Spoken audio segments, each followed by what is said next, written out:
प्राप्त स्थळी प्राप्त प्रसंगी कीर्तनरूपी सेवेकरता घेतलेला अभंग जगत वंदनीय अखिल महाराष्ट्रभूषण असलेले देहूचे मूर्तिमंत पुतळे जगद्गुरु तुकोबारायांचा अभंग आपल्या समोर ज्येष्ठ श्रेष्ठ वरिष्ठ कनिष्ठ शैक्षणिक राजनैतिक अशा उच्च पदावर विराजमान असलेले परिचित अपरिचित ज्ञानी मंडळ समोर मी 4 चरणाचा हा अभंग सेवेसाठी घेतलेला आहे। ज्ञान म्हटलं की ज्ञानोबाराय, भक्ती म्हटलं की नामदेव महाराज आणि शांती म्हटलं की नाथ बाबा आणि वैराग्य म्हणले की तुकोबाराय। तुकोबारांचा अभंग तुम्हाला सज्जन मायबाप श्रोत्यांसमोर घेतलेला आहे। विठाल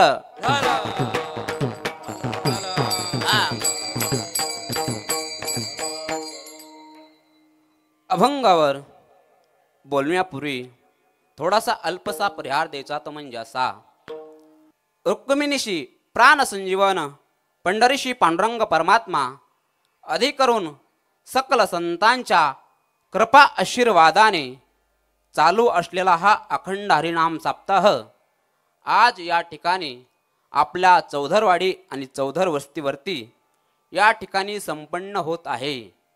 आज आपला सप्ताहाचा पहिला दिवस आहे आणि आपल्या कार्यक्रमाला किती वर्ष झालेले आहेत? 19 वर्ष झालेले आहेत। एक तपपूर्ती सोहळा होऊन दुसऱ्या तपपूर्ती सोहळ्याला सुरुवात आहे। खूप हा कार्यक्रम कसा आहे?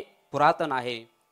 म्हणून या ठिकाणी ज्यांच्यामुळे सेवा करण्याचा योग प्राप्त झालेला आहे असे असणारे आदरणीय परमार्थ प्रेमी दत्तू नाना चौधर, तसेच बबन अण्णा, सूर्य नाना गुरुजी, सर्व चौधर बंधू आणि तसेच सप्ताह कमिटीमधील आपले गुणीजन मंडळी, बावणे महाराज आहेत, डांगे महाराज आहेत, दुधाळ महाराज आणि तसेच सर्व देवा आहेत।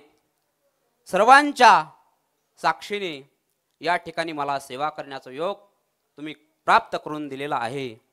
मी सर्वांना धन्यवाद देतो आणि या ठिकाणी सेवेसाठी उपस्थित असलेले असे आदरणीय संगीत विशारद लक्ष्मण महाराज बिडकर हेही या ठिकाणी आलेले आहेत, त्यांनाही धन्यवाद। तसेच पाराजी महाराज संभाजीनगरकर तेही या ठिकाणी उपस्थित आहेत, त्यांना धन्यवाद। तसेच ज्यांची सोहळ्यामध्ये आळंदी ते पंढरपूर सोहळ्यामध्ये ज्यांची दिंडी असते असे आदरणीय परमार्थ प्रेमी असणारे कीर्तन तसेच भागवत रामायण ज्यांच्याकडं पारंगत आहे, सर्व विद्या असणारे असे आमच्या असणारे अशोक महाराज चोळके तेही या ठिकाणी उपस्थित आहेत, त्यांनाही धन्यवाद।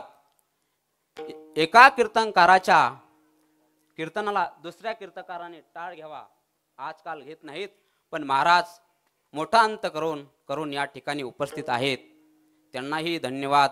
विणेकरी आहेत आणि या ठिकाणी कीर्तन शूट होत आहे असे आमचे मित्र या ठिकाणी मराठी पंढरी हे चॅनल या ठिकाणी उपलब्ध आहे। आपल्याला कार्यक्रम कधीही आपण यूट्यूबला पाहू शकता। हा आजचा कार्यक्रम ते या ठिकाणी आलेले आहेत, त्यांनाही धन्यवाद। तसेच ज्यांची मृदुंगावरती थाप आहे असे आदरणीय परमार्थ स्नेही आमचे गुरुबंधू असणारे अनिकेत महाराज शिंदे मृदुंग विशारद या ठिकाणी उपस्थित आहेत, महाराजांनाही धन्यवाद। आणि तुम्ही श्रोतेगण या ठिकाणी उपस्थित आहात, सर्वांना धन्यवाद। सर्वांचं तुम्ही म्हणता महाराज तुम्ही सर्वांचं एक एक नाव घेतलं आणि आमचं का नाव घेतलं नाही? तुमचंही एका वाक्यामध्ये नाव घेणार आहे। पांडुरंगाच्या चरणी फूल वाहतो वाकून, पांडुरंगाच्या चरणी फूल वाहतो वाकून आणि तुम्हा सर्वांचं नाव घेतो एकदा ज्ञानोबारायांचा मान राखून, ज्ञानोबारायांचा मान राखून। काय झालं?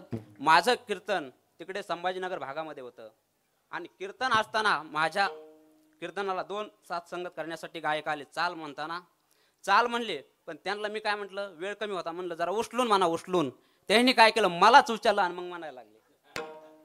असे काही ठिकाणी गायक आहेत। आणि मृदंगाचार्य काय झालं, मी स्वतः मृदंगाचार्य असल्यामुळे वादक असल्यामुळे मी एक ठिकाणी म्हणलो किती 16 मात्र्याचा बोल. दा किट धुम किट तकिट का किट तक तक धुम किट तकिट का किट तकिट तकिट धुम तिट्ट का दगा दिगन धागे तिरे किट धागे तिट्ट का दगा दिगन असं मी बोल म्हणलो. आणि जे वादक होते का त्यांना म्हणलं महाराज वाजवा. त्यांनी काय केलं, वाजवला नाही, जीज पखवात गुंडाळा खांद्यावरती टाकला, निघाले मधून. अहो महाराज म्हणलं कुठं चालले. ते म्हणले बोलच बसून येतो तसा येतच नाही. तेव्हापासून आपण बोलायचं सोडून दिलं. विठ्ठल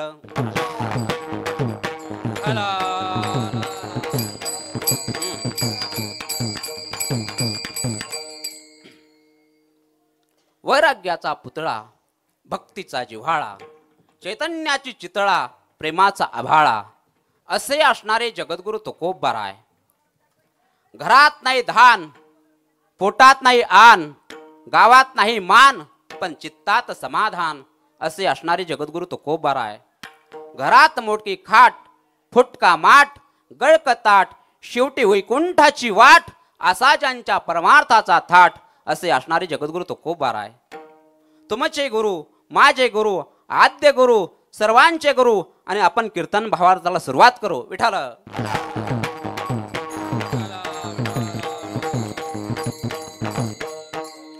या ठिकाणी बोलण्यासाठी कीर्तनकाराला 4 क्रिया कराव्या लागतात. चार क्रिया कोणत्या? अगोदर काय करावं लागतं? रटवावं लागतं, त्यानंतर घटवावं लागतं, त्यानंतर आठवावं लागतं, आणि त्यानंतर पटवावं लागतं. रटवावं म्हणजे आपल्या गुरुनी जी विद्या दिलेली आहे त्याला काय करणं, वाचित राहणं, सतत रिव्हिजन देणं, म्हणजे ते रटवावं. आणि त्यानंतर रटवीत असताना जास्त एकदम बोलत ते काय केलं पाहिजे, वाचन एकदम घटून घेतलं पाहिजे. जशी पातळ आपली भाजी आहे त्याला आणखीन भाजीलेव काय होतं, जाळ दिलेव काय होते, ती आणखीन घट्ट होते. त्या प्रकारे घटवावं लागतं. आणि त्यानंतर घटवीत असताना ते बोलत असताना काय झालं पाहिजे, आठवलं पाहिजे. मग आठवावं लागतं. आणि आठवल्यानंतर ते काय झालं पाहिजे, श्रोत्यांना समाजाला सांगत असताना ते काय झालं पाहिजे, समाजाला पटलंही पाहिजे. रटवावं, घटवावं, आठवावं आणि पटवावं. विठाल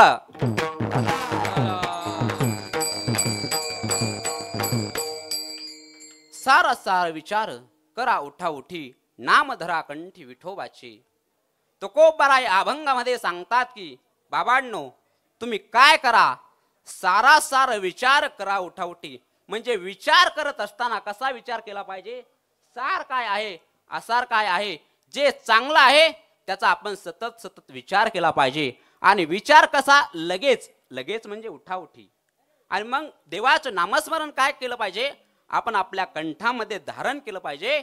आणि कंठामध्ये जर धारण केलं का मग त्याचा फायदा काय होतो, तयाच्या चिंतने निरसेल संकट, तराल दुर्गट भवसिंधू. मग भगवंताच्या नाम चिंतनेने काय फायदा आहे, तर आपण हा भव नदी पैलत्री काय करतो, आपण पैलत्री पार करून जातो. कशाने, भगवंताच्या नामस्मरणाने.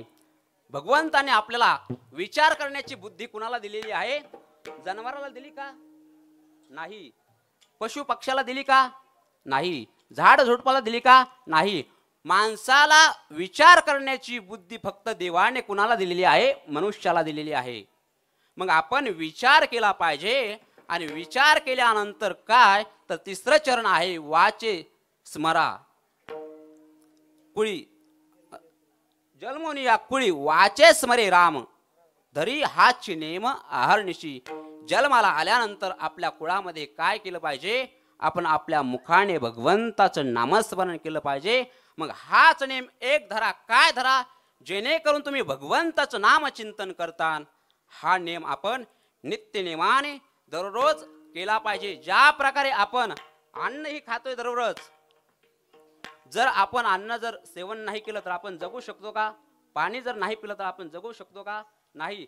त्याप्रमाणे जसा आपला दैनंदिन व्यवहार जीवन ज्या प्रकारे चालू आहे त्याच प्रकारे हाच नेम धरा की तुम्ही भगवंताचं नामचिंतन मुखामध्ये केलं पाहिजे. आणि केल्यानंतर त्याचा फायदा काय, तर तुकोबाराय सांगतात की तुका म्हणे कोटी कुळीती पुनीत, भावे गाता गीत विठोबाचे. मग भगवंताचं नामस्मरण अगदी कसं, श्रद्धेने, भक्तीने, भावाने, विश्वासाने आपण काय केलं पाहिजे, आपल्या मुखाने घेतलं पाहिजे. तुम्ही तीर्थक्षेत्राला जात असताना गेल्यानंतर त्या ठिकाणी गंगेमध्ये तुम्ही स्नान केलेलं आहे किंवा मंदिरामध्ये जाऊन तुम्ही काय केलेलं आहे, दर्शन घेतलेलं आहे. दर्शन घेतलंय, स्नान केलंय गंगेमध्ये, पण तुमचा त्यावरती जर श्रद्धा नसेल, भाव नसेल, तर त्याला काही उपयोग आहे का? त्याला काही उपयोग नाही. तुम्ही जर श्रद्धेने तर भगवंताचं नाम चिंतन घेतलं तर काय समाधान, आनंद आणि आपल्या जीवनामध्ये काय पदरात पडतं, तर पुण्य पदरात पडतं. म्हणून आणि पुण्य पदरात पडल्यानंतर काय फायदा आहे, तर कितीतरी कोटी कुळांचा काय होतो, उद्धार होतो. कशामुळे होतो उद्धार, तर या भगवंताच्या नामचिंतनामुळे. म्हणून सर्व साधनामध्ये सार कशाच असेल तर तुकोबाराय नाथ बाबा सांगतात की सर्व साधनामध्ये सार काय आहे, भगवंताचं नामचिंतन. साधनाचे सार मंत्र बीज हरी आत्मतत्व धरी तोच एक, तेच एक धरा. की तुमच्या आत्मचिंतन तुम्ही काय केलं पाहिजे, एकदम मनापासून श्रद्धायुक्त अंतकरणेने एक तत्व नाम दृढ धरी म्हणा. हरी श्री करुणा येल तुझी देवा. जर तुझं नामचिंतन आम्ही जर आमच्या मुखाने केलं तर आम्हाला सुख आणि आनंद आणि आम्ही सतत काय होतो, प्रसन्न राहतो. असा अभंगाचा सरळ सरळ भावार्थ आहे. आता अभंगाचा भावार्थ झाला, तुम्ही झोपले तरी काही हरकत आहे का? आता नाही, तसं नाही. विठाला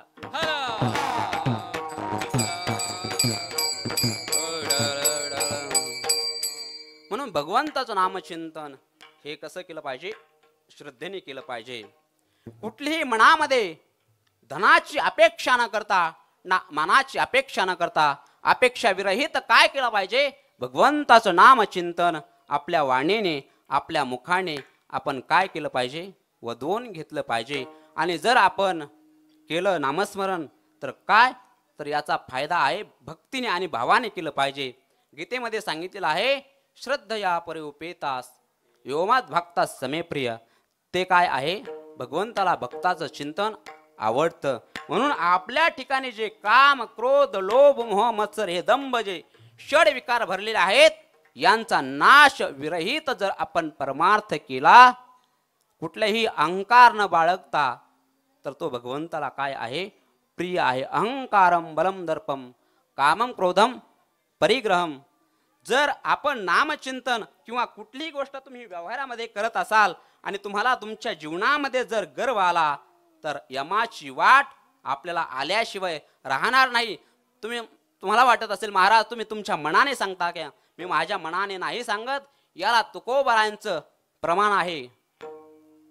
तुका म्हणे थोरपणे नरक होती अभिमाने. अभिमानाने सुद्धा काय होतो, नरक प्राप्त होतो. गर्व होता ताठा जातो यमपंथे वाटा. विठाला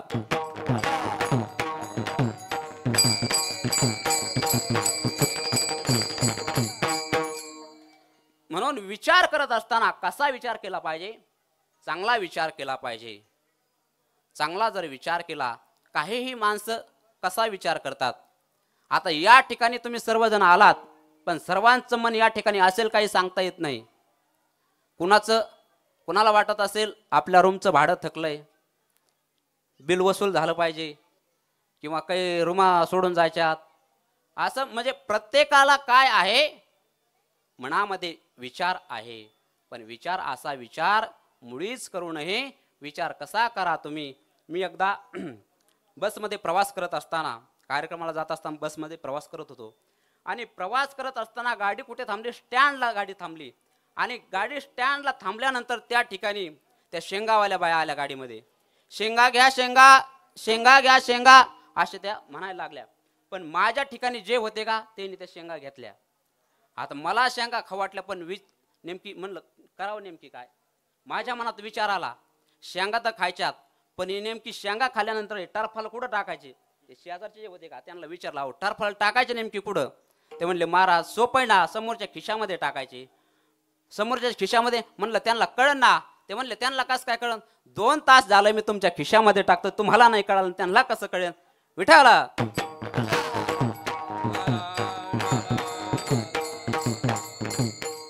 म्हणून विचार करत असताना चांगला विचार केला पाहिजे. देवाकडे एकच मागायचं आहे, काही तर काही मागतात. काय झालं, आता मुलं आहेत म्हणून सांगतो मी. इथं 3 काळे मुलं देवाकडे मागायला गेले, आणि देवाकडे मागायला गेल्यानंतर पहिला काळा देवाकडे गेला आणि देवाला म्हणला, देवा मला गोरं करा. देव प्रसन्न झाले आणि त्याला गोरं केलं. दुसरा काळा गेला देवाकडे मागायला, देवाला म्हणला, देवा मला त्याच्यापेक्षा गोरं करा. देवाने काय केलं, त्याच्यापेक्षा गोरं केलं. आणि तिसरा देवाकडे मागायला गेला काळा, देवाला म्हणला, देवा हे दोघंही पुन्हा माझ्यासारखे करा, पुन्हा जशास तसे. हे काही कामाचं आहे का? नाही. पुन्हा गुरुजीने मुलाला शाळेमध्ये प्रश्न विचारला, सांग रे तुला कोणती कला आवडते? गणूला विचारलं, गणू तुला कोणती कला आवडते? गणू म्हणला, गुरुजी मला गायन कला आवडते. पुन्हा रामला विचारलं, राम तुला कोणती कला आवडते? राम म्हणला, गुरुजी मला मृदुंग कला आवडते. आणि तिसऱ्याला विचारलं रघुला, रघु तुला कोणती कला आवडते रे? रघु म्हणला, गुरुजी मला गायन कला नाही आवडत, मला मृदुंग कला नाही आवडत, मला फक्त आवडते ती चंद्रकला. विठाला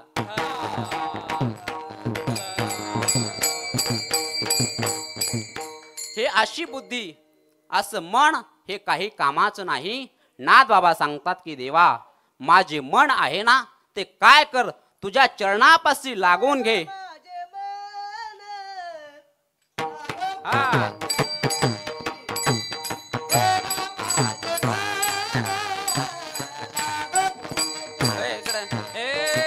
देवा माझे मन लागो तुझ्या चरणी. तुझ्या चरणी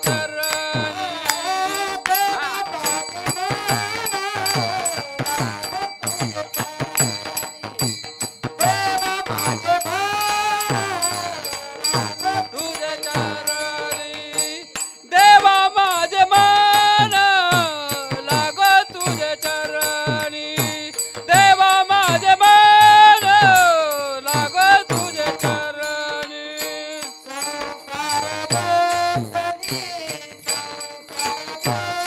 मन लाग तुझे चरणी, संसार व्यसनी पडून दे. आवाज वाढत थोडायचा. देवा माझं मन आहे ते तुझ्या चरणापाशी लागून घे, इतरत्र कुठेही माझ्या मनाला भटकंती करायला लावू नको. आणि देवा जर माझं मन तुझ्या चरणाशी जर लागलं ना तर काय होईल फायदा? नामस्मरण घडो संत समागम, वावगाची भ्रम नको देवा. माझा जीव मी कुठेही भटकंती करू शकत नाही. का तर तुझ्या चरणाशी तू काय केलेलं आहेस? मला लीन करून घेतलेला आहेस. चंचलम ही मनकृष्ण प्रमादे बलवत दृढम, तस्याहम निग्रहम म्हणणे वायोरीव सुदष्करम. विठाला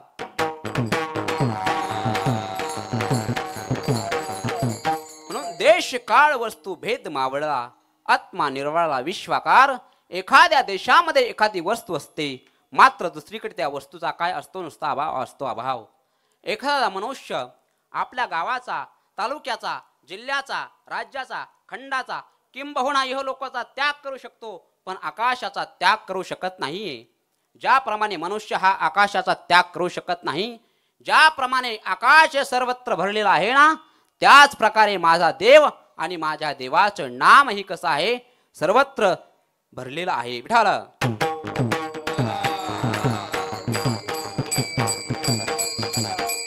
म्हणून जीवन जगत असताना मनुष्याला काय पाहिजे? सुख पाहिजे, सुख. पण सुख आहे का? सुख नेमकी कुठे आहे? आपण 10 दिशामध्ये कुठल्याही दिशेला गेलात, कुणालाही सुखाचा पत्ता विचारला, लहान मुलापासून तर म्हाताऱ्या माणसापर्यंत कोणालाही जर सुखाचा पत्ता विचारला, तुम्हाला सुखाचा पत्ता कोणी सांगू शकत नाही. दुःखाचा पत्ता मात्र कोणी सांगू शकतं, पण सुख कोणी सांगू शकत नाही. सुख नेमकी कुठे आहे? सुख आहे फक्त पंढरीशी पांडुरंग परमात्म्याच्या चरणावरती आहे. सुखा लागी करीशी तळमळ, तरी तू पंढरीशी जाय एक वेळ.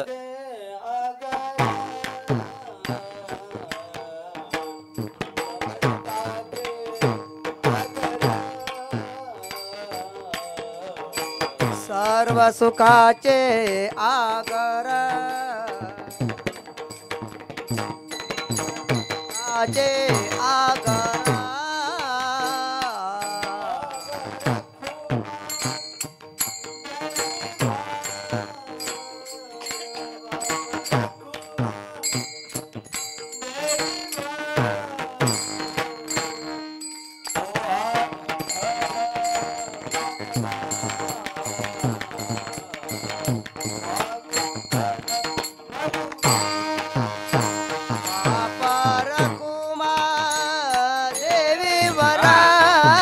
आपलं डोळे भरून भगवंताचं रूप पाहिलं आणि कान भरून भगवंताचं नाम ऐकलं, कथा ऐकल्या तर आपल्याला काय सुख आणि आनंद प्राप्त होतो. आपला स्थूल देह हा काय होत असतो, पवित्र राहतो. कशामुळे? भगवंताच्या नामचिंतनामुळे. रूप पाहता लोचनी सुख झाले ओ साजनी, सुंदर ते ध्यान उभे विटेवरी कर कट्टेवरी ठेवून या. भगवान परमात्मा 28 युगापासून कट्टेवरती हात आणि विटेवरती उभा कशासाठी आहे? या भक्तांचं निवारण आणि निरासन करण्यासाठी. एक वेळेस पुंडलिकरायांकडे भगवान परमात्मा गेले आणि पुंडलिकाला म्हटले, पुंडलिका माग, तुला काय मागायचं ते.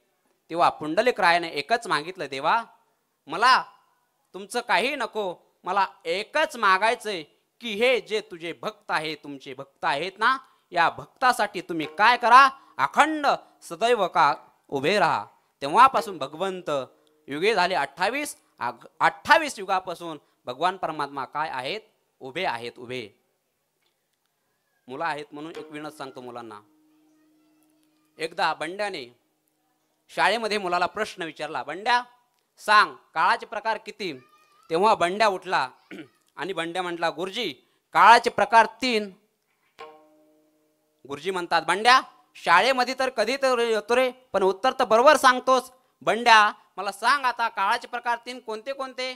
बंड्याने सांगितलं, गुरुजी काळाचे प्रकार 3 असे आहेत, भूतकाळ, भविष्यकाळ आणि वर्तमान काळ. बंड्या तू तर हुशार आहेस, माग का बसतो एवढा, माग बसून तू काय आहेस, हुशार आहेस. मग बंड्या मला सांग आता काळाचे प्रकार 3 हे बरोबर आहेत, पण बंड्या मी उपाशी आहे कोणता का रे.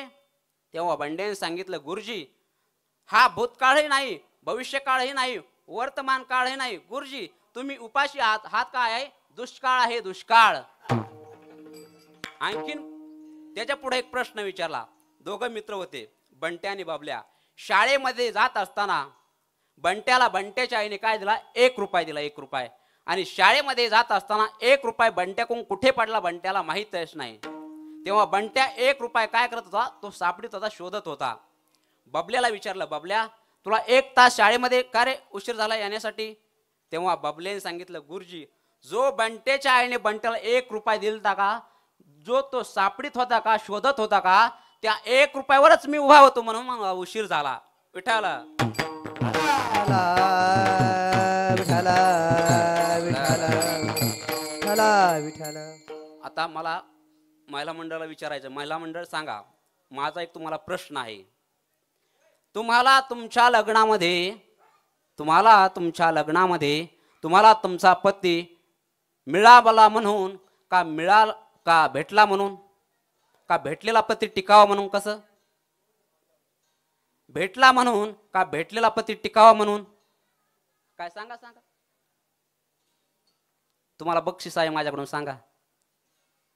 भेटलेला पती काय टिकावा म्हणून, भेटला नाही म्हणून नाही.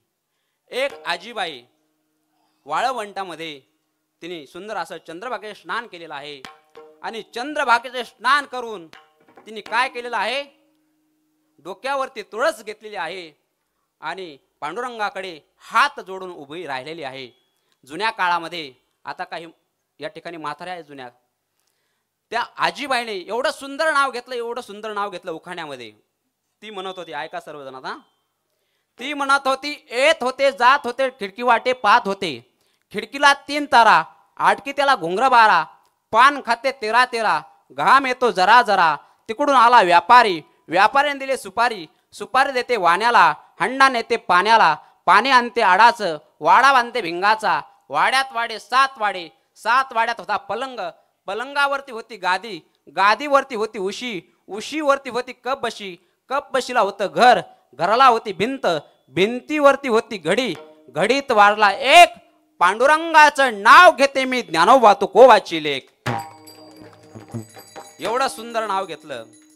आणखी सांगायचं का, तुम्ही म्हणले सांगा तर सांगतो, सांगायचंच का, बरं हाय सर्वांचं म्हणत, आणखी सांगतो.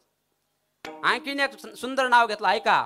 आधी केली बारशी, पैठण केलं गेल्या वर्षी, पैठणची माता कवर, पंढरपूरला जायची आवड, पंढरपूरमध्ये विठ्ठल रुक्मिणीचा जोडा, विठ्ठल रुक्मिणी जोड्याचं दर्शन घेऊ, पुढे कैकाडी महाराजांचा मठ पाहू, कैकाडी महाराजांच्या मठाला घालते मी वेढा.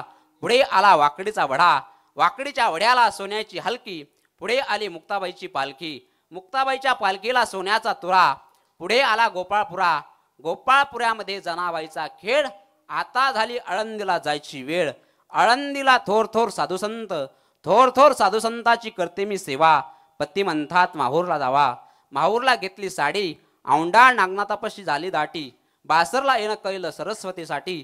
सरस्वतीसाठी एक मुक्काम राहू, पुढे राजूरचा गणपती पाहू.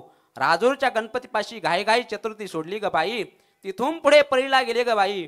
परीच्या देवा महाशिवरात्रीला हवा. पती म्हणतात काशीला जावा. आधी केली काशी, त्यानंतर केलं त्र्यंबकेश्वर, त्यानंतर केली ब्रह्मागिरी. ब्रह्मागिरीपाशी एक मुक्काम राहू, हवा ललिताची पाहू. तिथून पुढे शिर्डी साईबाबाला जाऊ. शिर्डी साईबाबापाशी धनुष्यबाण.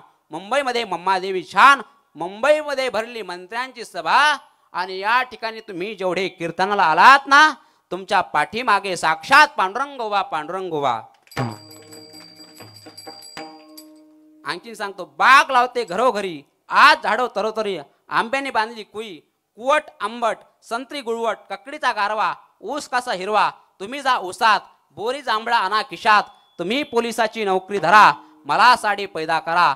माझ्या साडीचा रंग लाल, चोळी माझी चमकदार. माझ्या चोळीला हरभर एवढी गाठ, काय सांगू संपत्तीचा थाट. राहीन तर राहीन, लिंबाच्या झाडाखाली राहीन, नाहीतर माहेरला निघून जाईन. माहेर माझं बेदमपुरा, मला दिलं मोठ्याच्या घरी. माझ्या वाड्याला 9 खोल्या, 9 खोल्याला 9 कुलप, 9 कुलपाला 9 किल्ल्या. घेते एक किल्ली, उघडते देवखुली. देवखुल्ला होतं कपाट, कपाटाला होते मोती. कारभार दिला हाती, स्वयंपाकाला होता आचारी. स्वयंपाक झाला नानापरी, गोविलवाला गेले मोहन बाळ. काय राया तुमचा थाट, बसाला टाकते चंदनाचा पाठ. गंगा जमुना वाट्या 7, आधी वाटते तुपाचा शिरा, नंतर वाटते भात. गुळची वेळ लागतो बरा, कोबोला कांदा, बटाटा घालून रांदा. शेवग्याच्या शेंगा, चौपदरी चपातीची घडी, ठेवते पुडी. काय राया जेवण माझे चवीदार झाले, जेवण माझे संपले. वस्त्री जाऊन बसले, वस्त्री होता पलंग, पलंगावर जाऊन बसले. अंगणात पाहून हसले, अंगणात होता बगळा. कुणाचं नाव घ्यायचं आता इथं? देवच. अंगणात होता बगळा. आणि अशोक महाराजांचं नाव घेता घेता दिवस गेला सगळा. विठाला विठाला विठाला विठाला सारा सारा विचार करा उठा उठी. म्हणून काय केलं पाहिजे, भगवंताचं नाम चिंतन आपल्या वाणीने आपण केलं पाहिजे. भगवंताने आपल्याला हा सुंदर असा अनमोल किमतीचा नरदेह प्राप्त करून दिलेला आहे. कशासाठी? भजन करण्यासाठी. पण आपण भजन करतो का नाही करत? अहो, आपल्याला कुठला आजार नाही झाला तर आपल्या या देहाची किंमत कळत नाही. पण ज्या मनुष्याला आजार झाला ना, तेव्हा त्या मनुष्याला देहाची, आपल्या जीवाची किंमत कळते. जे खरं आहे कालचं घडलेलं सांगतो तुम्हाला. मी गाडीमध्ये प्रवास करत असताना, उमरग्यावरून कीर्तनाला येत असताना गावाकडे, एक मनुष्य मला गाडीमध्ये भेटले. माझ्या शेजारीच बसले सीटवरती. आणि बसल्यानंतर खरं आहे, खोटं सांगत नाही हा, बरोबर बसले आणि त्यांनी जेवण केलं आणि जेवण करून गोळ्या खाल्ल्या. पण गोळी खाल्ली, पण ती गोळी त्यांना ब्लड कॅन्सर झालेला होता, ब्लड कॅन्सर. त्यांचा महिन्याचा खर्च किती होता त्यांनी सांगितलं. म्हटले महाराज, माझा महिन्याचा खर्च 2.5 लाख रुपये, 2.5 लाख. आणि वर्षाला लागतात मला किती, 35 लाख रुपये लागतात. 35 खरं आहे हा, खोटं नाही. 35 लाख रुपये लागतात. त्यांना मी विचारलं, म्हणलं महाराज बाबा मला सांगा आता एवढा खर्च नेमकी तुम्ही कसा करता? त्यांनी सांगितलं, माझ्यावर देवाची आणि माझ्या सैनिकाची, माझ्या आर्मी फौजीची माझ्यावरती काय झालेली आहे, कृपा झालेली आहे. मी रिटायरमेंट फौजी आहे आणि सर्व माझा खर्च कोण करत आहे तर शासन. घरापासून तर त्या हॉस्पिटलपर्यंत खाण्याचा, राहण्याचा आणि त्या दवा घेऊन येण्याचा सर्व खर्च कोण करत आहे? हॉस्पिटल करत आहे. म्हणून सांगण्याचं तात्पर्य असं आहे की आपल्याला आपलं जीवन, आपल्याला काही कळत नाही. आपलं आपण जीवन काय करतो, व्यसनाच्या पायी सर्व जीवन आपण उद्ध्वस्त करून टाकतो. मला एक सांगा, हा नाना तुम्ही सांगा आता, तुमच्याकडे गाडी आहे ना? किती लाखाची आहे? किती? बरं, आपण तुमची 4 चाकी गाडी धरू 5 लाखाची. तुमच्याकडे 5 लाखाची गाडी आहे, पण जेव्हा तुमच्या गाडीमध्ये पेट्रोल संपतं तेव्हा तुम्ही त्या गाडीमध्ये रॉकेल वाटता का पेट्रोल टाकता? पेट्रोल टाकता का नाही? तुम्ही जेव्हा पेट्रोल संपतं तेव्हा पेट्रोल टाकता, रॉकेल टाकीत नाही. मग भगवंताने आपला हा असा सुंदर नरदेह प्राप्त करून दिला, मग आपण काय या देहामध्ये खांबेचे खांबे टाकावे? बरोबर आहे का नाही? म्हणजे आपल्याला देहाची किंमत जोपर्यंत आहे तोपर्यंत कळत नाही. म्हणून आपण काय केलं पाहिजे? आपल्या वाणीने निर्व्यसनी राहण्याचं आणि नामचिंतन आपल्या वाणीने आपण केलं पाहिजे. विठाल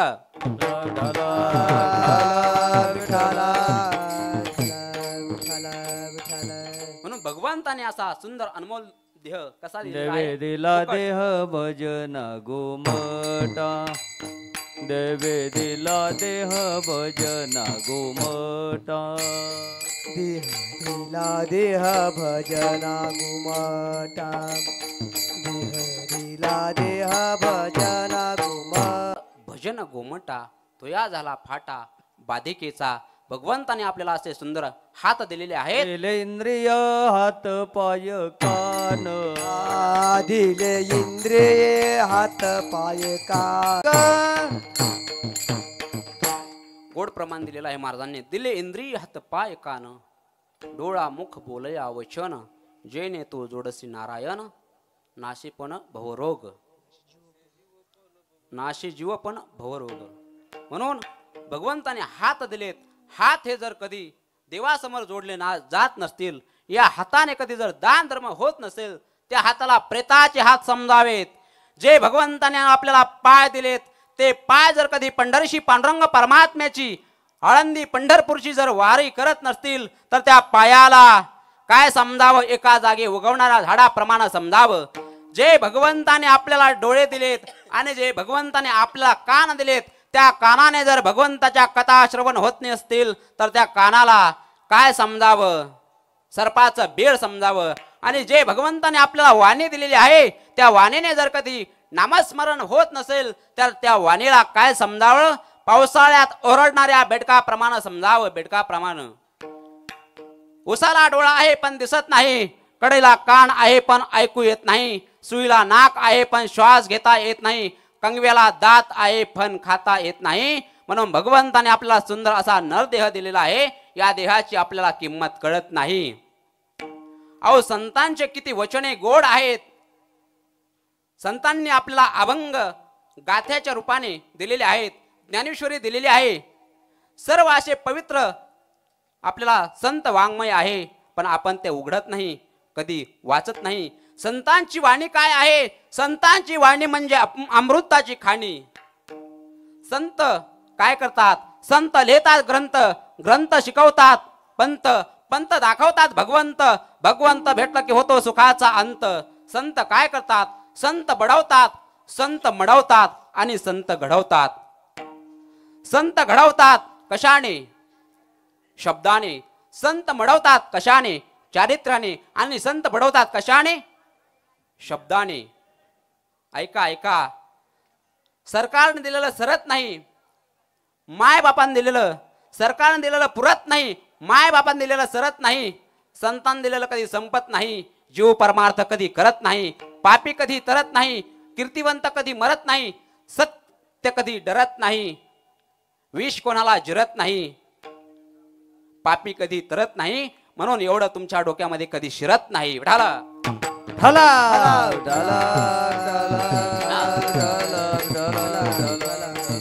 म्हणून सर्व साधनामध्ये जर साधन काय असेल सार, तर भगवंताचं नाम चिंतन कसं, हेच अभंगाचं प्रथम चरण. सारा जर विचार करा उठा उठी, सारा सारा विचार करा उठा उठी, सारा जर विचार करा उठा उठी, सारा सारा विचार करा उठा उठी. नाम धरा कंठी विठोबाचे, विठोबाचे नाम धरा कंठी विठोबाचे विठोबा नामधारा कंठी विठोबाची विठोबाची. महाराजांनी गोड प्रमाण दिलेलं आहे. नाहीतर काही ठिकाणी लय अवघड असतं महाराज. मी एका ठिकाणी म्हणलो रंगणी रांगत गुलगुला बोलत, माग टाळकरी काय म्हणले माहितीये का महाराज? रंगणी रांगत गंगुला बोलत. म्हणलं तू घरी बोला नाही का, कीर्तनात आल्यावर बरं सुस्त. म्हणजे असे काही ठिकाणी आहे. म्हणून आपण जर भगवंताचं नामच चिंतन केलं तर काय होतं, आपली वाणी काय होते असते, पवित्र होते आणि आपल्याला सुख आणि आपल्याला आनंद प्राप्त होतो. एका ठिकाणी दोघजण भाऊ होते, दोघजण सख्खे भाऊ, आणि एकाचं नाव आईने ठेवलं होतं दुःख आणि एकाचं नाव ठेवलं होतं सुख. सुख हा ज्या ठिकाणी जाईन त्या ठिकाणी सुखाचे काय व्हायचे, आनंद वर्षा व्हायचे. कुठल्याही पत्रिकेमध्ये सुखाचं नाव राहायचं, सुखाला कार्यक्रमाला बोलवायचे, सुखाला राहायला चांगलं, सुखाला गाडी बसायला, सुखाला बंगले, सर्व सुखाचा आनंद वर्षाव कुणाचे व्हायचे, सुखाचे व्हायचे. आणि दुःख ज्या ठिकाणी जाईन त्या ठिकाणी काय व्हायचं, दुःखाला कुठल्याही कार्यक्रमामधून पाठीमागे लावायचे, दुःखाला सांगायचे तू या ठिकाणी आमच्या कार्यक्रमामध्ये यायचं नाही.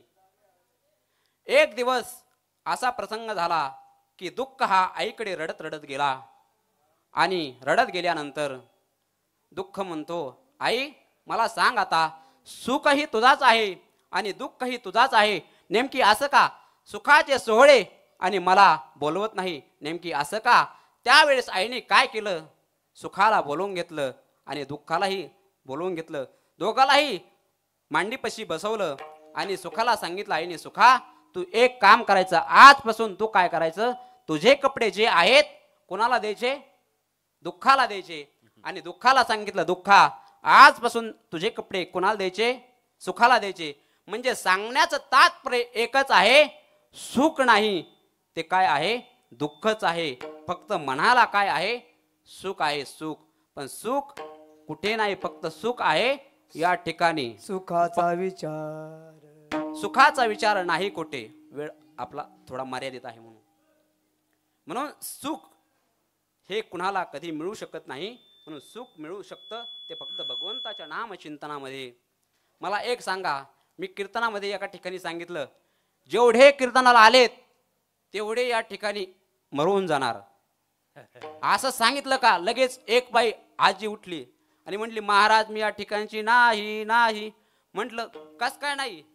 म्हटली नाही, मला सांगायचं असं, म्हणजे मरण हे कुणाला चुकलेलं आहे का? तुम्ही कुठेही जा, 10 दिशामध्ये कुठेही जा, तुम्हाला तुमच्या पाठीमागे जेव्हा तुम्ही जन्माला आलात तेव्हा तुमच्या मागे तुमचा मृत्यू हा ठरलेला आहे. आपलं मरण कसं जवळ आलं मी आज तुम्हाला या ठिकाणी सांगणार आहे. तुम्हाला या पाठीमागे कोणी सांगितलं असेल नसेल, पण मी सांगतो तुम्हाला, आपलं मरण जवळ आलं हे कसं ओळखायचं. कानामध्ये बोट घालायचे आणि घातल्यानंतर एक आवाज येतो, या ठिकाणी कोणी घालू नका माग, हा मराव कोणाला वाटत नाही. मग एक आवाज येतो, तो जर आवाज नाही आला तर आपण समजायचं आपलं मरण 9 दिवसावर आलंय. त्यानंतर भवाया पाहायच्या, पण आज भवाया कोणी ठेवत नाही. तरुण पिढीमध्ये तर कोणच ठेवत नाही. भवाया काय झालेली आहे, फॅशन झालेली आहे आजच्या काळामध्ये. भवाया पाहायच्या, पण भवाया दिसतील एवढ्या ठेवायच्या. जर भवाया आपल्याला जर दिसल्या नाही तर काय समजायचं, आपलं मरण 7 दिवसावर आलेलं आहे. भुवया हे एक आपले डोळ्याची सुरक्षा आहे. केसामधून काही क्षार तत्व किंवा केर कचरा तो काय त्या ठिकाणी अडकावा म्हणून ती काय आहे, सुरक्षा आहे. त्यानंतर डोळ्यावरती असे बोट दाबायचे आणि आपण ठेवल्यानंतर त्या ठिकाणी आपल्याला एक चक्र फिरताना दिसतं. जर ते चक्र नाही दिसलं तर समजायचं आपलं मरण किती दिवसावर आलेलं आहे, 5 दिवसावर आलेलं आहे, 5. त्यानंतर नाकाचा शेंडा पाहायचा आणि नाकाचा शेंडा पाहिला जर नाही दिसला तर समजायचं आपलं मरण किती दिवसावर आलेलं आहे, त्या ठिकाणी आपण संपलेलो आहोत. त्यानंतर आणखीन एक विशिष्ट प्रकारचा दिव्याचा वास येतो, श्वास येतो. जर तो नाही आला तर समजायचं आपण संपलेलो आहोत. आता अभंग ऐका. ज्ञानोबाराय सांगतात की कानी घालून या बोटे नादजी पहावे न दिसता जाणावे 9 दिवस.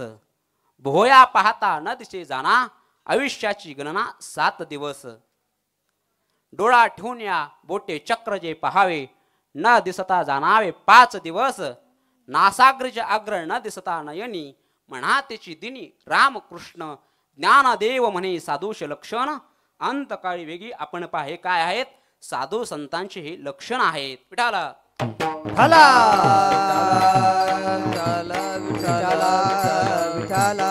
म्हणून नामासन कीर्तन साधन पै सोपे. सर्व साधनामध्ये काय आहे?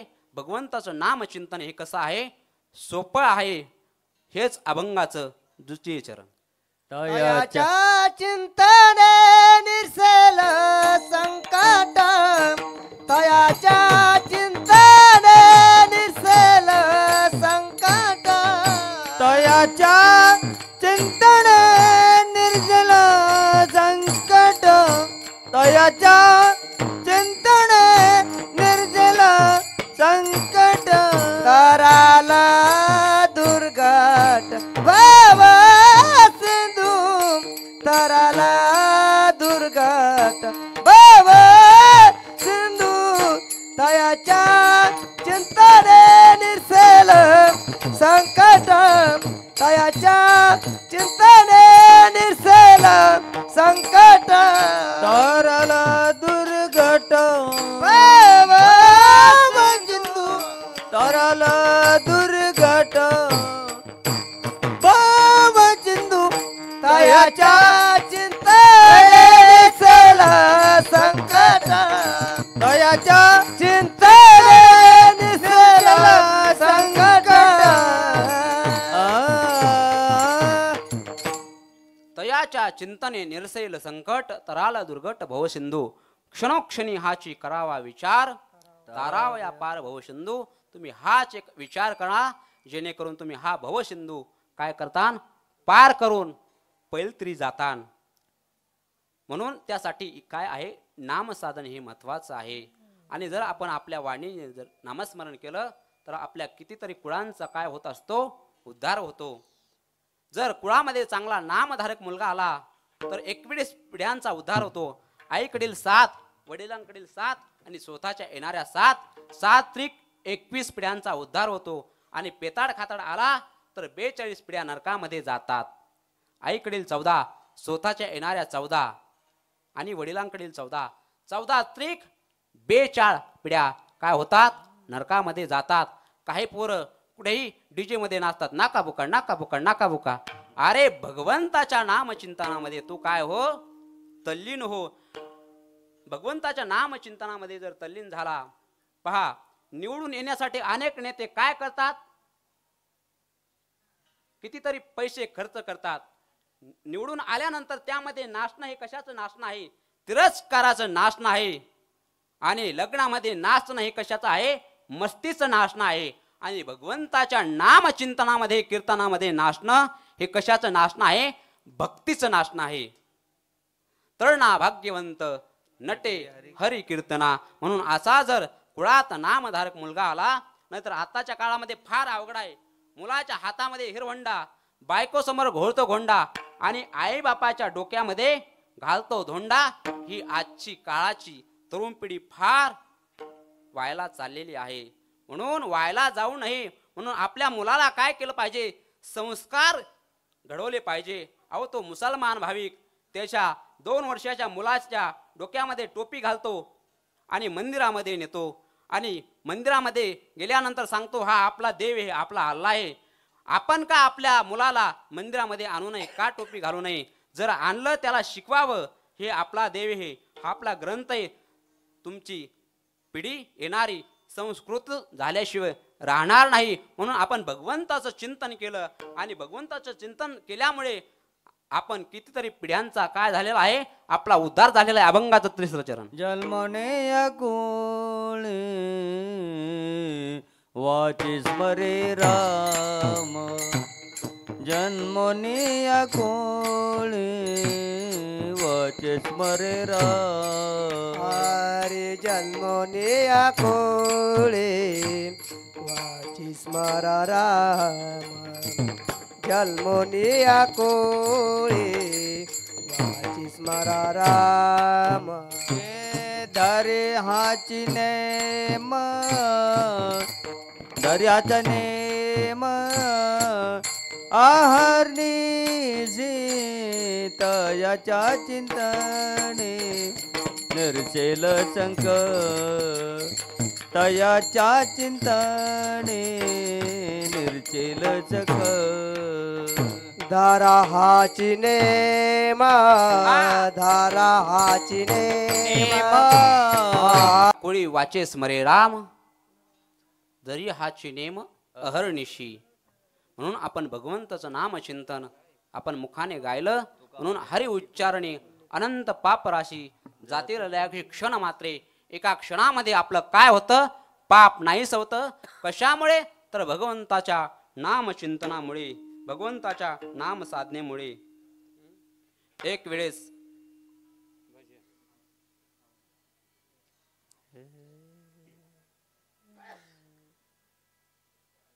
वेळेस असा प्रसंग घडला आवाज थोडा द्या खाली करा थोडा माहिती एक वेळेस असा प्रसंग घडला की साने गुरुजी सांगतात की परिस्थिती फार बिकट असल्यामुळे एक वेळेस मी तुरुंगामध्ये माझ्या आईसाठी काय केलेलं आहे 40 रात्र ह्या माझ्या मी आईसाठी घालवल्या आहेत जेव्हा माझी आई आजारी होती तेव्हा आणि शेवटच्या रात्रीला एक काय केलेलं आहे आत्मचरित्र लिहिलेलं आहे आणि त्या आत्मचरित्राला नाव दिलेलं आहे श्यामची आई साने गुरुजी सांगतात की परिस्थिती फार बिकट असल्यामुळे मी काय करत होतो पुण्यातल्या एका आश्रमशाळेमध्ये शिकत होतो आणि आश्रमशाळेमध्ये शिकत असताना मी रात्रीच्या वेळेला आम्ही सर्व विद्यार्थ्यांनी एक सोबत जेवण केलेलं आहे आणि आम्ही अभ्यास केला आणि अभ्यास केल्यानंतर आम्ही सर्वजण त्या ठिकाणी आपापल्या रूममध्ये झोपलो आणि झोपल्यानंतर थोडा विको द्यायला नॉर्मल आम्ही झोपल्यानंतर मला 11 वाजता स्वप्न पडलं आणि स्वप्नामध्ये माझी आई आली आणि मी लगेच विचार केला आणि लगेच उठलो तर बरोबर घड्याळीमध्ये किती वाजलेले होते 11 वाजलेले होते घड्याळीकडे पाहिलं तर 11 आणि स्वप्न पडलंय आईचं आई म्हणते अरे श्याम तू कुठे आहेस तू लवकर ये रे बाळा मला भेटायला लवकर ये मी कधी जाईन याची गॅरंटी नाही मी आजारी आहे तू मला भेटण्यासाठी लवकर ये मी पुन्हा तसाच झोपी गेलो आणि झोपी गेल्यानंतर पुन्हा स्वप्न पडलं 4 वाजता पुन्हा आई माझ्या स्वप्नामध्ये आली आणि स्वप्नामध्ये जे ब्रह्ममुहूर्तावरती स्वप्न पडतं ना ते कधीही खरं असतं मला आईने सांगितलं होतं त्यावेळेस मी उठलो घड्याळीकडे पाहिलं आणि घड्याळीमध्ये बरोबर 4 वाजलेले होते मी लगेच उठलो आणि कधी सकाळ होईल कधी उजेड पडेल याची मी वाट पाहत होतो सकाळचे 6 वाजले मी लगेच उठून आंघोळ केली स्नान केलं आणि लगेच मी बसस्टँडचा रस्ता धरला पण जात असताना माझ्या खिशामध्ये होते फक्त 8 रुपये होते आणि पालघरला जाण्यासाठी मला लागत होते 10 रुपये त्यावेळेस मी बसस्टँडवरती गेलो आणि बसस्टँडवरती गेल्यानंतर मी इकडे तिकडे पाहू लागलो गावातलं कोणी भेटतंय का नातेवाईक कोणी भेटतंय का मला कोणीच नातेवाईक गावातलं भेटलं नाही मला वाटत होतं कोणी जर भेटलं तर त्यांच्याकडून मी काय करीन उसने पैसे घेईन आणि मला तिकिटासाठी पैसे होतील पण सकाळचे त्या ठिकाणी 7 वाजले 8 वाजले 9 वाजले 10 वाजले दुपारचे 3 वाजले मला भूक लागलेली आहे विकत काही खायला घेण्यासाठी पैसेही नाहीत करावं तर काय आणि एक गाडी तर पालघरला जाण्यासाठी येणार 5 वाजता एक गाडी आली आणि गाडी आल्यानंतर मी त्या गाडीमध्ये एक मनुष्य काही माणसं समोर उतरले दरवाजामधून. त्या पाठीमागे एक दोघं नवरा बायको जोडपं उतरलं आणि मी त्या ठिकाणी त्या स्टँडच्या बाकड्यावरती त्या ठिकाणी बसलेलो होतो. ते जोडपं आणि उतरताना शेवटला मला आवाज दिला, ए पोरा इकडे ये. मी त्या ठिकाणी गेलो. अरे आमची एवढी महागडी पेटी आमची घे, एवढी खूप जड आहे आणि खूप महागाची आहे, टाकून देशील, एवढी डोक्यावरती घेतो का? तू तशी घेऊ नको, फुकट घेऊ नको, आम्ही तुला काय करू, पैसे देऊ. तेव्हा मी विचारलं, काका किती पैसे देतानो? तेव्हा मला त्यांनी सांगितलं की मी तुला 5 रुपये देईन. 5 रुपये काका, मला 5 रुपये नका देऊ, मला फक्त किती रुपये द्या, 2 रुपये द्या. आणि मी ती पैशाच्या आशेपोटी पेटी माझ्या डोक्यावरती घेतली आणि डोक्यावरती सुंभळ नसल्यामुळे ती पेटी माझ्या डोक्याला फार रुतू लागली. मला फार ओझं झालं जड असल्यामुळे. मी तसाच पेटी घेऊन, त्यांचं घर त्या स्टँडच्या जवळच होतं, मी पेटी घेऊन चालू लागलो. पण चालत असताना मला फार डोक्याला वेदना होऊ लागल्या आणि मी त्या घरापर्यंत गेलो. मागे वळून पाहिलं. जेव्हा मागे वळून पाहिलं तर मागे ते आणखीन आले नाही, त्यांना येण्यासाठी खूप वेळ आहे. मी बाजूला पाहिलं, मला पेटी घेण्यासाठी, मदत करण्यासाठी, उतरण्यासाठी कोणी आहे का? पण पेटीला उतरण्यासाठी, मदत करण्यासाठी कोणीच नाही. मी काय केलं, एका भिंतीचा आधार घेत आणि हाताचा आधार घेत ती पेटी खाली उतरण्याचा प्रयत्न करू लागलो. पण पेटी उतरत असताना ती पेटी माझ्या डोक्यावरून सटकली, आनंदंदिशी खाली आदळली. आदळल्यानंतर त्या पेटीचं लॉक तुटलं, त्या पेटीला खड्डे पडले आणि ते पाठीमागून आले. त्यांनी पाहिलं आणि सांगितलं, तुला एवढा दम निघत नव्हता का आम्हाला येऊस्तोवर? आमची एवढी मागाची पेटी तोडलीस, हिला किती खड्डे पडले, जा, तुला 1 रुपया सुद्धा मिळणार नाही. माझ्या कानाखाली त्यांनी 2 ठेवून दिल्या.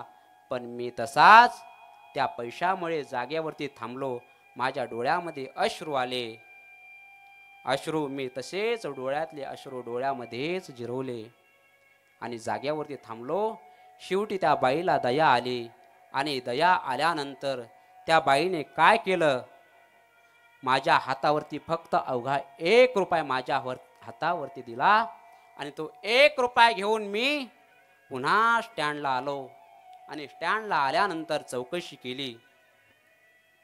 चौकशी केंद्रामध्ये चौकशी केली. स्टँडवरती साहेबांना विचारलं, साहेब मला पालघरला जायचंय, गाडी किती वाजता आहे हो?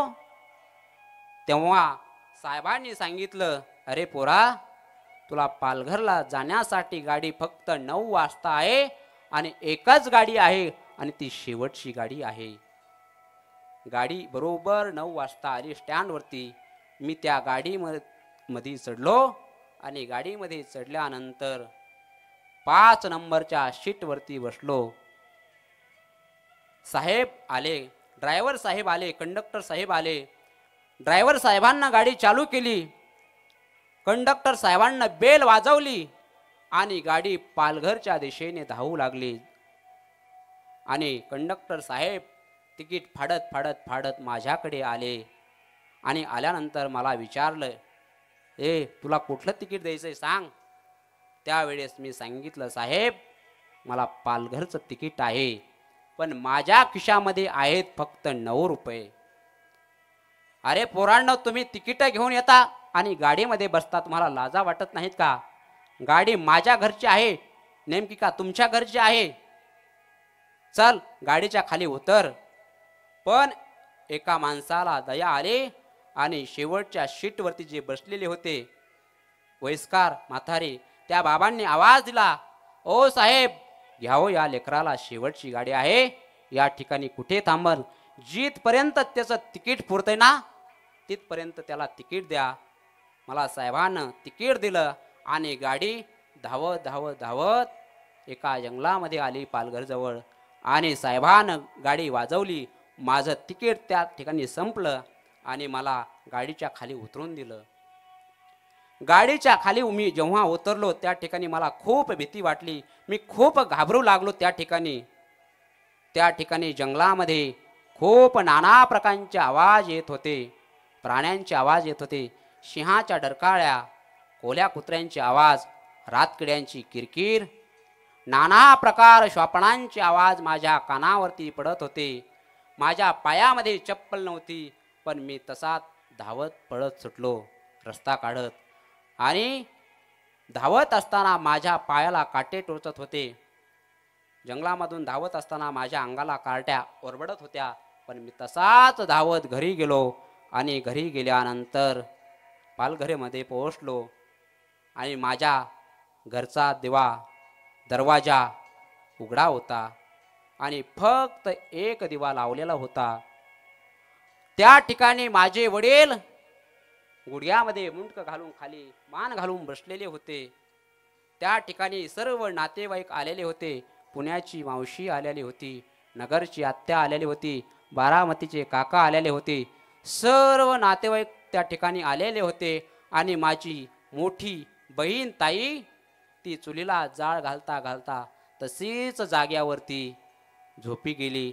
तिचा तो फाटलेला पंजाबी ड्रेस, केस विस्कटलेले, तशीच त्या ठिकाणी ती झोपी गेली. मी बाबाला उठवलं. बाबा, अहो आईला सांगा तुमचा श्याम आलाय, मला खूप भूक लागलेली आहे, आईला सांगा ना. तेव्हा बाबाने माझ्या पायाकडे पाहिलं. माझे नख तुटलेले होते, दगडाच्या ठेसा लागलेल्या होत्या, अंगाला काटे ओरबडलेले होते. बाबांनी विचार केला, हा नेमकी कुठून तरी जंगलामधून पायपीट करत आलेला दिसतोय. आणि मी ताईकडे गेलो आणि ताईला उठवलं. ताई, आई कुठे गेली आई? ताई सांगू लागली, आई नाही रे राहिली, आता आपल्याला आई नाही राहिली. मी ताईला विचारलं, ताई नेमकी आई सरपण आणायला गेली की बाजाराला गेली? आईचं बाबाचं भांडण झालं की शेतामध्ये गेली की कुठे देवदर्शनासाठी गेली? ताई आई कुठे गेली? तेव्हा ताईने सांगितलं, श्याम नाही रे आई आता राहिली. त्या ठिकाणी सर्व नातेवाईक रडत होते. पुण्याची मावशी रडत होती, नगरची आत्या रडत होती, मामा रडत होते. सर्व नातेवाईक त्या ठिकाणी आक्रोश करत होते. आणि मी त्या ठिकाणी रडू लागलो. पण रडत असताना माझ्या समोरून एक मुलगा आणि आई चालले होते. तो मुलगा म्हणतो, आई बघ ना श्यामदादा आलाय, श्यामदादा आलाय, बघ ना आई श्यामदादा आलाय. तेव्हा मी विचार केला, अरे या बाळाला, या लेकराला आई म्हणाला आई आहे आणि मला आई म्हणायला आई नाही. नेमकी आपण काय पाप केलं? अरे मला तरी आई कळते, पण हा 2.5 महिन्याचा पुरुषोत्तम हा पाळण्यामध्ये झोपलेला आहे, याला काय आई कळणार, काय आई कळणार? तेव्हा माझी समजूत माझ्या मावशीने सर्व नातेवाईकांनी काढली. आणि काढल्यानंतर 10व्याचा दिवस उजडला. आणि 10व्याचा दिवस उजडल्यानंतर आम्ही सर्वजण कुठे गेलो? नदी काठावरती गेलो. नदी काठावरती त्या ठिकाणी ब्राह्मण देवाने काय केलेलं आहे? पिंडदान केलेलं आहे.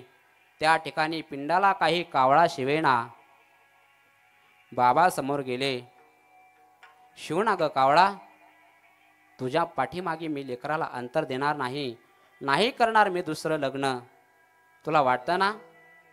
नाही या मुलांना कर्जामध्ये ठेवणार, या मुलांचं सर्व संगोपन मी तुझ्यासारखं करीन ग. पण शिव ना ग कावळा, पिंडाला कावळा शिवत नव्हता.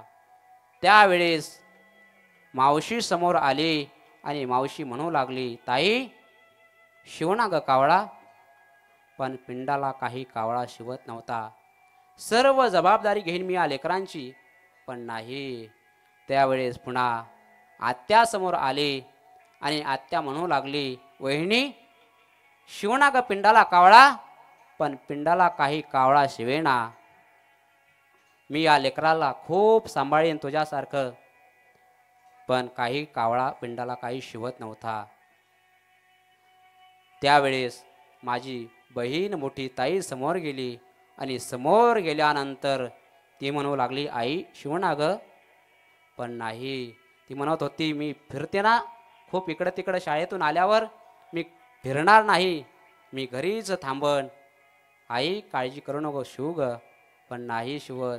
तेव्हा श्याम समोर गेला आणि श्याम म्हणला, आई मी खूप मोठा शिकून, माझ्याकडे पैसे नाहीत, मी मधुकरी मागेन, पुण्यामध्ये कुणाचे काम करीन, आणि मी खूप शिकून शिकून मोठा होईन, तुला वाटत होतं ना. पण पिंडाला कावळा शिव ना. पिंडाला काही कावळा शिवत नव्हता.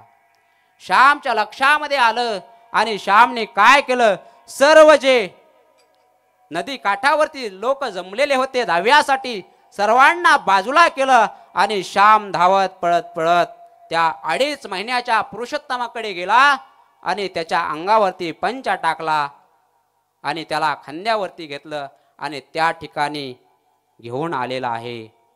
आईचा सगळा जीव कुणामध्ये अडकला होता, तर त्या 2.5 महिन्याच्या पुरुषोत्तमामध्ये अडकला होता. श्याम मावशीला म्हणू लागला, मावशी असं म्हणतात ना ग, माय मरो पण मावशी रो. आई शिव ना ग पिंडाला कावळा. पिंडाला कावळा शिवला नाही.